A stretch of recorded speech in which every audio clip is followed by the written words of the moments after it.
لك الله يصلحك يا لينا، كنت فيقتينا ودعنا لابنك قبل ما يروح على المدرسة. هلك الصبي هو عم يحاول يفيقك الصبح ما كنت ترد. الله وكيلك ما حسيت عليه، شو بك انت؟ لينا كيف وضعه ابنك بالمدرسة؟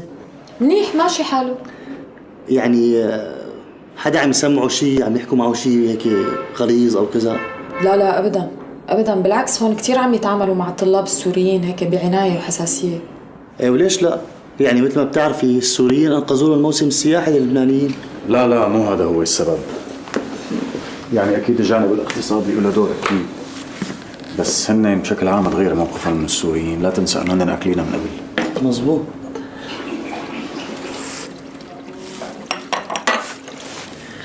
بدي معك شوية مصاري، يعني مو مبلغ كبير كتير، شغلة مبلغ مشي فيه اموري لبين ما تنحل قصة الكريدت كارد تبعي مضروبة. شغلة $100 يعني؟ لا أكثر بشوي، شغلة $1500. بس وينك برجع لك اياهم المساكين. لا والله ما معي هيك شيء. قديش معك؟ شيء 400 500 كمان شايلهم للطوارئ. هلا ال 400 500 صاروا ينشالوا للطوارئ. افتح ريشك شو دروشان. بكل الاحوال جيبهم ماشي بمشي حالي فيهم انا هلا وبرجع لك اياهم بعدين، بس ما في داعي تشلق الدباب، تشلق لينا، يعني خليها القصه بيناتنا ماشي. ترجعنا طبعا.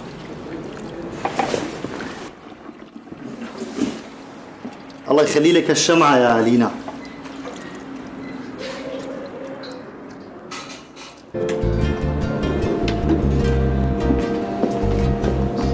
شو بدك احلى من هيك؟ بس بعد كل قتله في فستان جديد نيالك.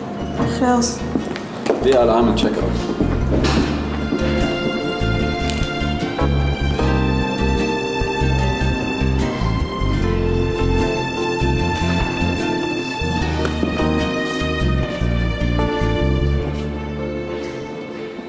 اهلا بفؤاد. اهلا منصور، كيفك يا رجل؟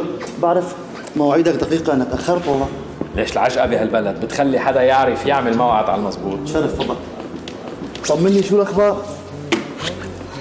والله يا فؤاد ما في شيء بيطمن، كل ميل الامور لورا. يا رجل اذا انت هيك عم تحكي نحن شو بدنا نحكي؟ ما هي شيء انه تزهط عندكم تجي على وجهها طب عنا. دخلك كنت واصل من يومين مش هيك؟ ايه والله مزبوط، بس جد معي شغله فاضطريت اتاخر.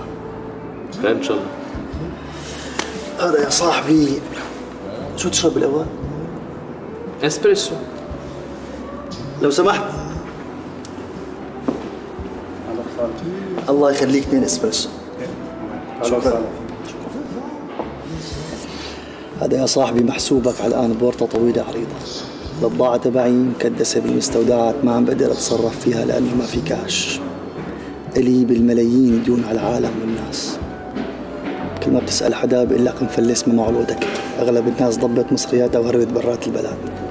هلا المشكله انه ما في حموله بالبلد عم تتحرك من مطرح للتاني الا بدك تدفع عليها اتاوي مشان تحميها.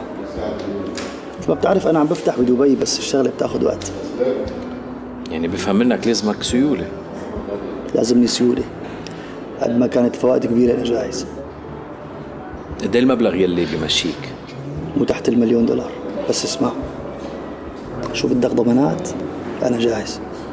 انا لو معي هالمبلغ بعدني بهالبلد. بس ليك فؤاد بعرف حدا يمكن يساعدك. مين؟ خليني اعمل اتصالية اليوم، بكره بخبرك. ماشي.